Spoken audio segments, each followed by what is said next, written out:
The last pamphlet. Every Sunday afternoon, after the morning service in the church, the pastor and his 11-year-old son would go throughout the town and hand out evangelistic pamphlets. One Sunday afternoon, when it came time for the pastor and his son to go to the streets with their pamphlets, it was very cold outside and it was raining a lot. The boy dressed up in warm clothes and said, "Okay, Dad, I'm ready." And his father said, "Ready for what?" "Dad, it's time to gather our pamphlets and go out." His father replied, "Son, it's very cold outside. It's pouring down heavily." The boy looked surprised and asked, "But Dad, will people not go to hell even on rainy days?" His father replied, "Son, I am not going out when it's this cold." Sadly, the boy asked, "Dad, can I go? Please, let me."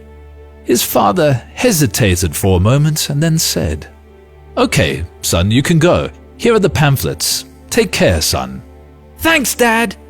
Then he went out into the rain.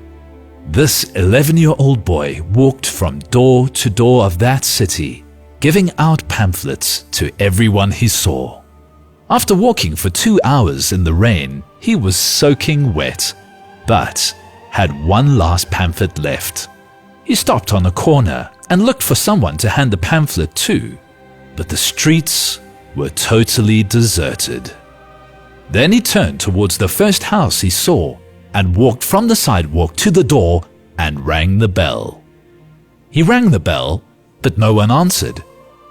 He rang again, but no one opened the door. He waited, but there was no answer.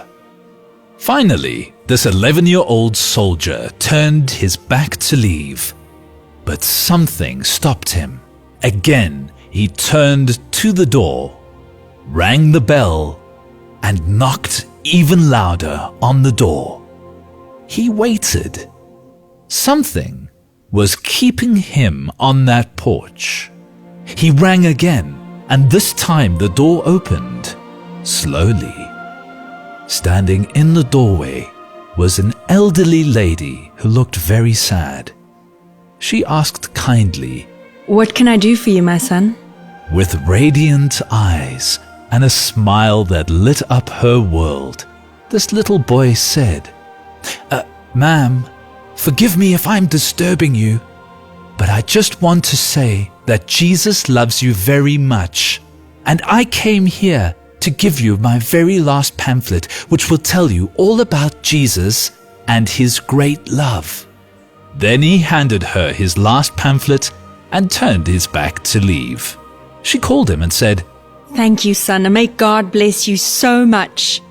Well, the following Sunday morning in church, his father, the pastor, was behind the pulpit, and as the service began, he asked, "Does anyone have a testimony or something to share?" Slowly, in the back row of the church, an elderly woman stood up. As she began to speak, a glorious look transcended her face. Nobody knows me in this church. I've never been here before. You see, before last Sunday, I was not a Christian. My husband passed away some time ago, leaving me completely alone in this world. Last Sunday, being a particularly cold and rainy day, I had decided in my heart to end my life. I had no hope or will to live, so I took a rope and a chair and went down the stairs to the attic of my home. I tied the rope to a beam in the roof. I stood on the chair and fastened the other end of the rope around my neck. Standing on that chair, so lonely and broken-hearted, I was about to jump off the chair, when suddenly the sound of the front doorbell startled me. I thought, I'll wait a minute and whoever it is will go away. I waited and waited, but the bell was persistent and seemed to sound louder and louder.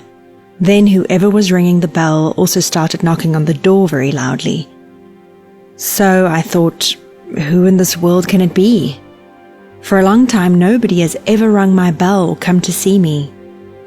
So I loosened the rope from my neck and I went to the door, while the bell rang louder and louder. When I opened the door and saw who it was, I could not believe it, because on my front porch was the most radiant and angelic little boy I have ever seen in my life. His smile, oh, I could never describe it to you. The words that came from his mouth caused my heart, which was dead a long time ago, to leap to life as he said with a cherub-like voice, "Ma'am, I just came to tell you that Jesus loves you." Then he handed me this pamphlet, which I hold in my hands. As the little angel disappeared into the cold rain, I closed the door and read every word on this pamphlet. So I went up to the attic to get my rope and chair. I would not need them anymore. You see, I am now a very happy daughter of the King of Glory. Since the address of your church was on the back of this pamphlet, I came here to personally say thank you. Personally to the angel of God who at the right time delivered my soul from spending eternity in hell. Everyone in the church had tears in their eyes. And as shouts of praise and honor to the King echoed throughout the building, the pastor came down from the pulpit and headed towards the front row where his little angel was sitting. He took his son in his arms and sobbed uncontrollably. It is likely that no church has ever had such a glorious moment, and probable that such a glorious example of a father's love and honor for his son has ever been seen on earth, except for one other. This father also allowed his son to go to a cold, dark world. He received his son back with unspeakable joy. All heaven shouted praises and honor to the King. This father has placed his beloved son on a throne